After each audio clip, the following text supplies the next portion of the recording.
আজ আমরা আপনাকে এমন একটি ঘটনা শোনাতে যাচ্ছি যা শুনে আপনার চোখে জল এসে যাবে। এটি একটি সাপের গল্প, যে একটি মানব সন্তানকে জন্ম দিয়েছিল। এই শিশুটি জন্ম নেওয়ার সাথে সাথেই গ্রামবাসীরা বিস্মিত হয়ে গিয়েছিল। সবার মুখে একই প্রশ্ন ছিল, একটি সাপ কিভাবে মানব সন্তান জন্ম দিতে পারে? লোকেরা চিৎকার করতে শুরু করল। কেউ বিশ্বাস করতে পারছিল না। কিন্তু সাপটি সেই শিশুটির সাথে যা করেছিল তা দেখে দর্শকদের লোম খাড়া হয়ে গিয়েছিল। এবং যখন সেই শিশুটি বড় হলো, তখন সেই সাপটি তার সাথে এমন কিছু করল যার পরিণতি শুনে আপনার আত্মা কেঁপে উঠবে। এই আশ্চর্যজনক এবং হৃদয় বিদারক ঘটনাটি সম্পূর্ণ জানতে আমাদের সাথে থাকুন। বিসমিল্লাহির রহমানির রহিম। একটি গ্রাম ছিল, সাদামাটা কিন্তু শান্তিপূর্ণ। এখানে বড় ইমারত ছিল না, বিদ্যুতের জাঁকজমকও ছিল না, তবে এখানকার বাতাসে একটি সত্য এবং আন্তরিকতার সুবাস ছড়িয়েছিল। এই কাঁচা গলিগুলোতে একটি পুরনো কাঁচা বাড়ি ছিল। দেয়ালগুলিতে মাটির প্রলেপ, উঠানে একটি বুড়ো বটগাছ এবং দরজায় ঝোলানো একটি সাধারণ পর্দা। এটি ছিল রেহানা বিবি এবং তার ছেলে ফারিয়াদের ছোট্ট বাড়ি। রেহানা বিবির বয়স হয়ে গিয়েছিল। অসুস্থতা তার শরীরকে দুর্বল ও নিস্তেজ করে দিয়েছিল। হাড়ে ব্যথা, শ্বাস প্রশ্বাসে বাধা এবং হৃদয়ে সন্তানের ভালোবাসার আশ্রয়। তিনি প্রায়শই তার বিছানায় শুয়ে থাকতেন, কিন্তু যখন তার ছেলে বাড়ি আসত, তখন তার চোখে একটি বিশেষ আভা ঝলসে উঠত, যেন সমস্ত কষ্ট মুহূর্তের জন্য ম্লান হয়ে যেত। ফারিয়াদ যুবক ছিল, কিন্তু তার চোখে শৈশবের সরলতা তখনও বিদ্যমান ছিল। গায়ের রং গম, চোখে ক্লান্তির ঝলক, কিন্তু মুখে শান্তির আভা।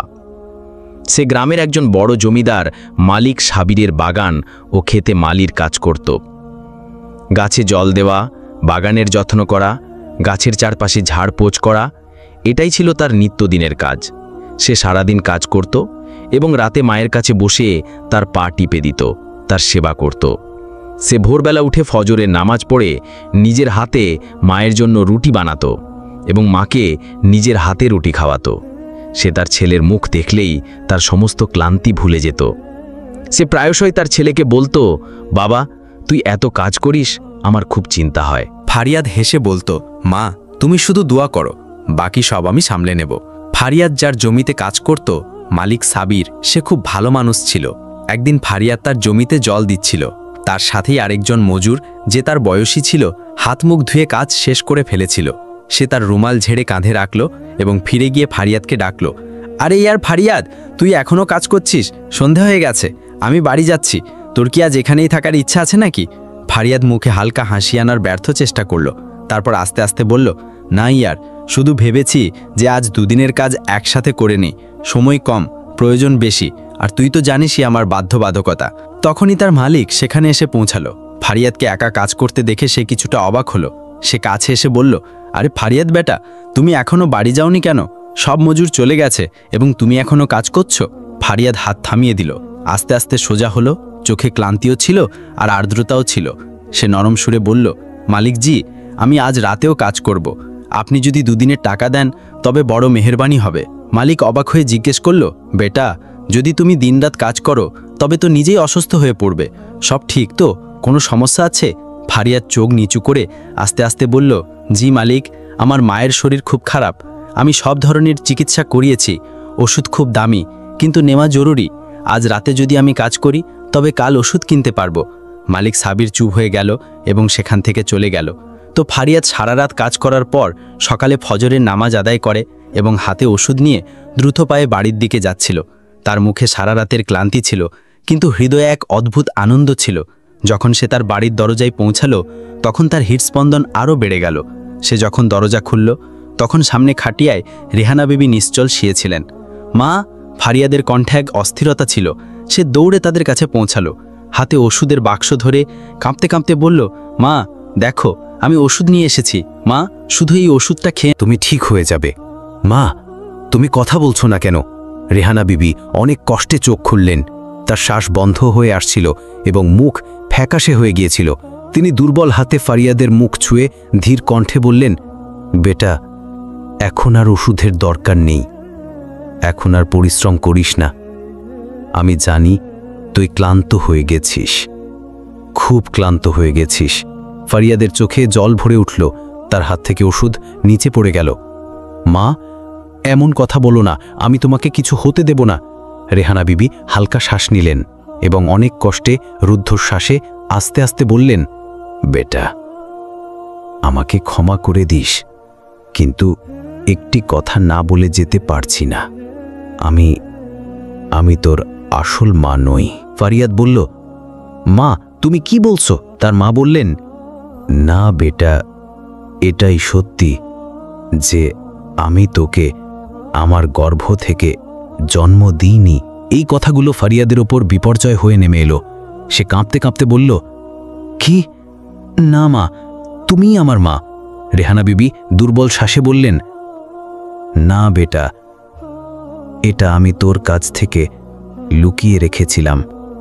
ফারিয়াদের অস্তিত্ব কাঁপছিল, তার ঠোঁটও কাঁপছিল। মা, তাহলে আমার আসল মা কে? বলো না মা, প্লিজ। রেহানা বিবির চোখ আকাশের দিকে স্থির ছিল, তার ঠোঁটে সেই স্পন্দন ছিল যেন তিনি কিছু বলতে যাচ্ছিলেন। তোর আসল মা সে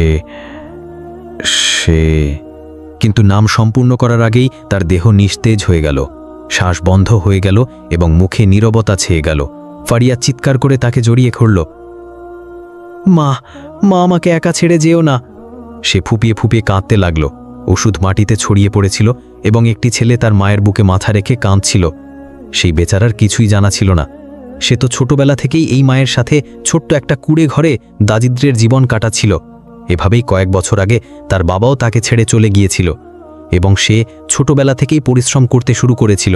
রেহানা বিবি দুনিয়া ছেড়ে যাওয়ার কিছুদিন হয়েছিল। তার নিজের বাড়িতে তার মন বসছিল না, সবকিছু তার কাছে শূন্য মনে হচ্ছিল। তবে ফারিয়াদের মন এখনও তার শেষ কথাগুলোতে জড়িয়েছিল। যদি এ আমার মা না হয়, তবে কে? আমি কার ছেলে? এই অস্থিরতার মধ্যে বসে থাকতে থাকতে হঠাৎ তার মনে একটা ধারণা এলো। এই গ্রামের একজন বৃদ্ধা আম্মা হালিমা আছে, যে তার ছোটবেলা থেকেই তার বাড়িতে আসতো। সে নিশ্চয়ই জানবে। সে মনে অনেক প্রশ্ন নিয়ে আম্মা হালিমার বাড়িতে গেল।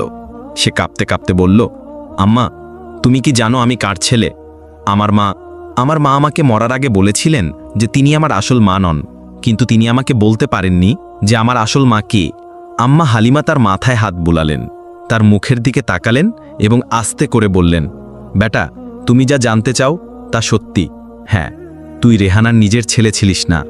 তোর মা বাবার বিয়ের অনেক বছর হয়ে গিয়েছিল, কিন্তু তাদের কোনো সন্তান ছিল না।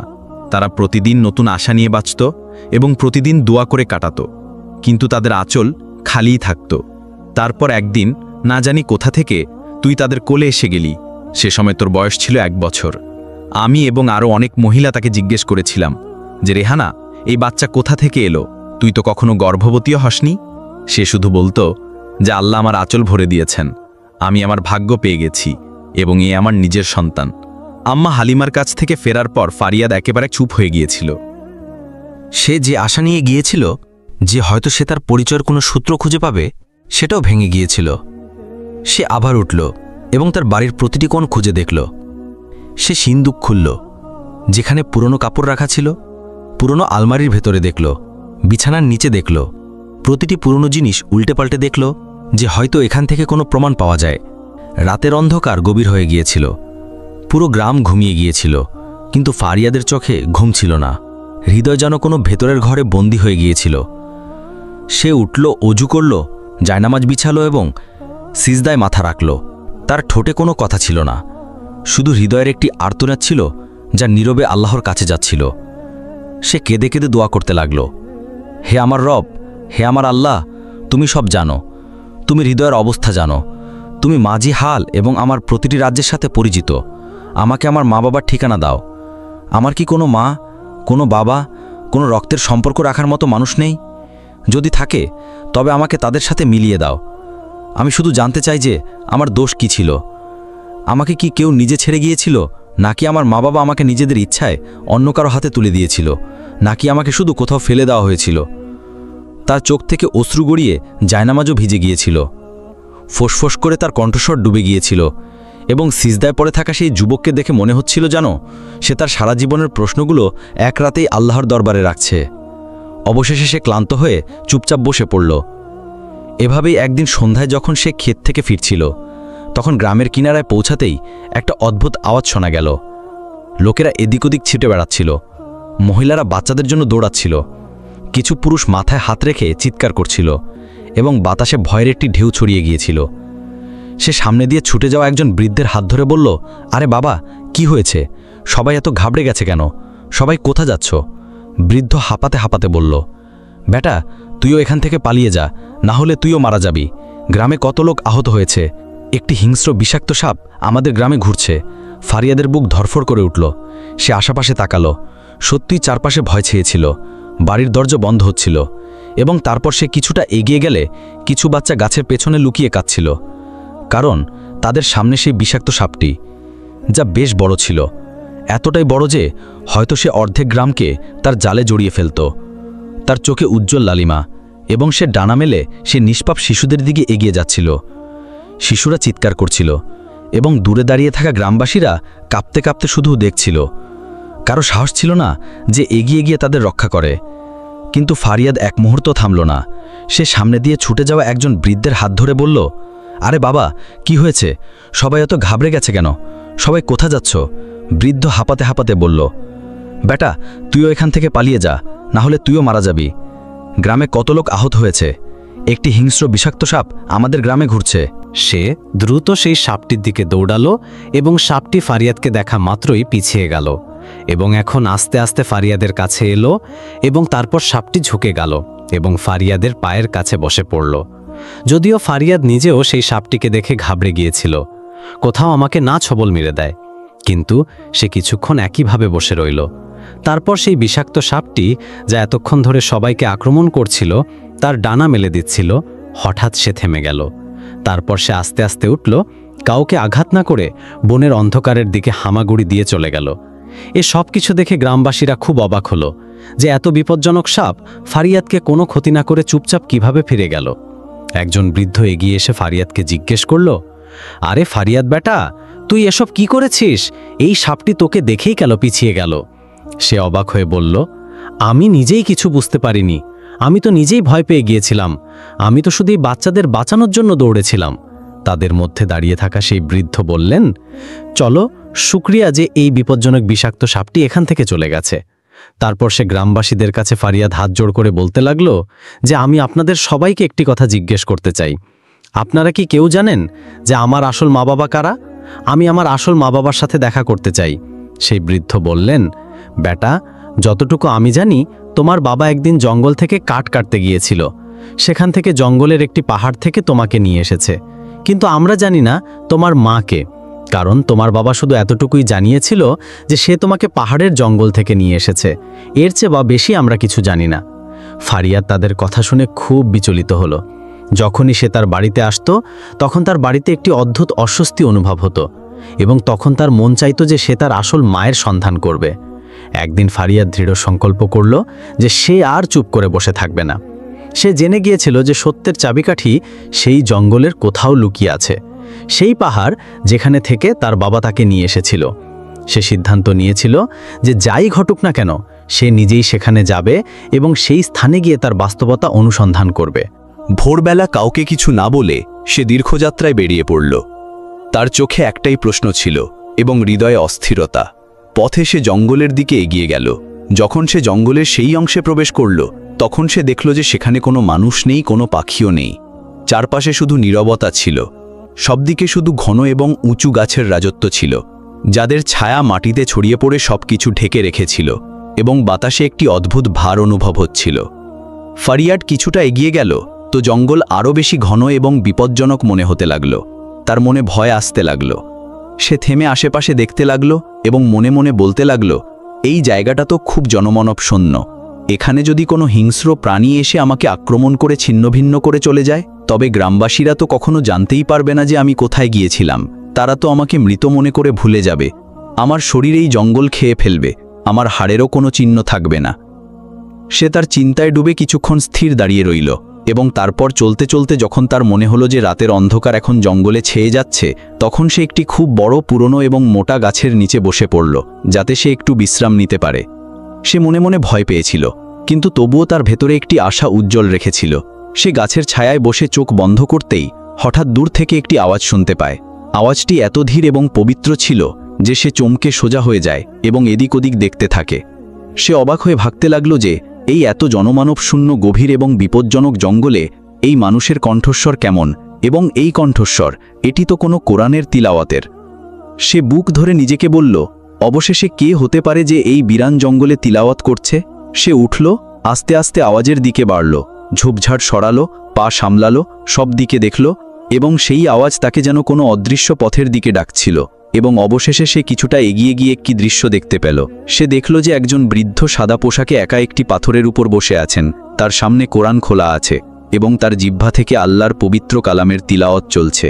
তার মুখে এমন শান্তি ছিল যেন সমস্ত পৃথিবীর আলো সেখান থেকে বিচ্ছুরিত হচ্ছে, এবং সেই দৃশ্যটি সেই বিরান জঙ্গলে একটি অদ্ভুত শান্তির খবর দিচ্ছিল। ফারিয়াত এই বৃদ্ধকে এখানে দেখে খুব অবাক হলো। তারপর আস্তে আস্তে পা বাড়াতে বাড়াতে তাদের সামনে গিয়ে দাঁড়ালো। বৃদ্ধ তার মাথা তুললেন। সেই যুবককে সামনে দাঁড়িয়ে দেখে অত্যন্ত স্নেহপূর্ণ কণ্ঠে বললেন, বেটা, তুমি কে? তুমি এখানে এত ঘন এবং বিপজ্জনক জঙ্গলে একা কি করছো? এই জায়গাটি পদে পদে বিপদে ভরা। এখানে তো কোনো মুসাফিরও আসার আগে অনেকবার ভাবে তুমি এখানে কেন এসেছো। ফারিয়াদের চোখে জল ভরে উঠল। সে কাঁপতে কাঁপতে বলল, বাবা, আমি আমার মাকে খুঁজতে এসেছি। সেই মা যে আমাকে জন্ম দিয়েছে, যে আমাকে নিজের থেকে আলাদা করেছে। আল্লাহওয়ালা নেক বৃদ্ধ বললেন, বেটা, এত ঘন জঙ্গলে তোমার মায়ের কি কাজ? সে এখানে কেন আসবে? প্রিয় বন্ধুগণ, পরবর্তী পর্ব পেতে আমাদের সাথেই থাকুন।